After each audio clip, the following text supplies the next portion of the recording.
how's it going tonight? I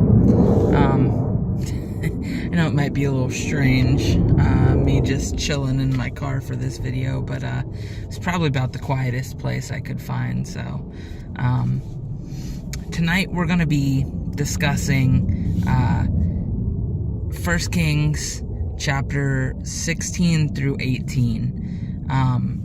In 16 we see a pattern that happens of kings who are put into power and do what the Lord has told them not to do, and the consequences of those actions. In 17 we see the prophet Elijah and his unwavering faith in God, and in 18 we see kind of this final showdown between Elijah and the prophets of Baal. And y'all are probably familiar with this one. It's where each one of them lays down a fleece, douses it with water, and calls out to their God. Elijah calling out to the one true God, and the prophets of Baal calling out to this false idol. And we see the victory God has over these prophets that believe in these false idols.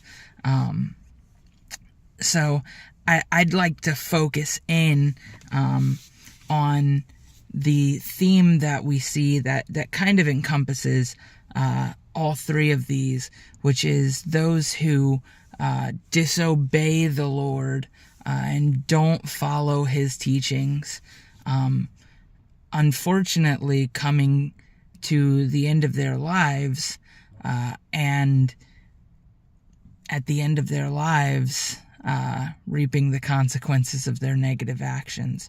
And then on the other hand, those who put their faith in God being tried and then proved again. So a good scripture that I think kind of connects with this is Matthew 6:33. But seek first his kingdom and his righteousness, and all these things will be given to you. I think this scripture emphasizes the importance of putting God first and what it really means when we do put God first.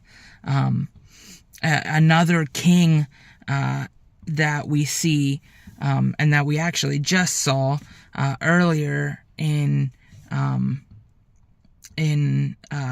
or actually that we will see in Chronicles, is Manasseh, who does evil, is given the opportunity to turn from that evil, is rebuked and given that opportunity, not before reaping the consequences of his evil actions. He's actually sent into captivity in Babylon, and when he's sent into captivity in Babylon is given a warning to turn to the Lord, and returns to the Lord, and then not only is freed from captivity, but is restored to his kingship, and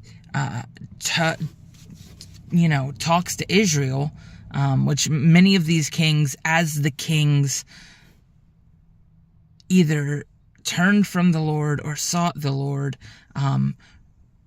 also kind of carried the fate of Israel with them, in that they either led Israel back to the Lord, or at the same time turned away from the Lord and led Israel away from the Lord. We see Manasseh leading the people of Israel back to the Lord. So how does this apply to our day-to-day for us? Well, I think for me personally, I see that the times that I've taken to honor the Lord, the Lord lifts me up in those moments.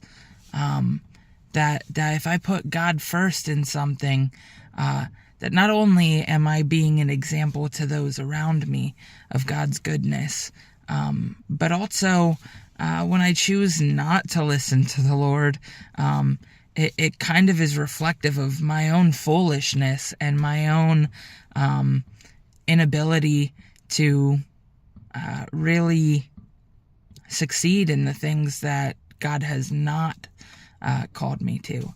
So today, if you're given the choice, choose to listen to the Lord, choose to honor the Lord, choose to be tried and tested and proved by the Lord. Love you, brothers and sisters.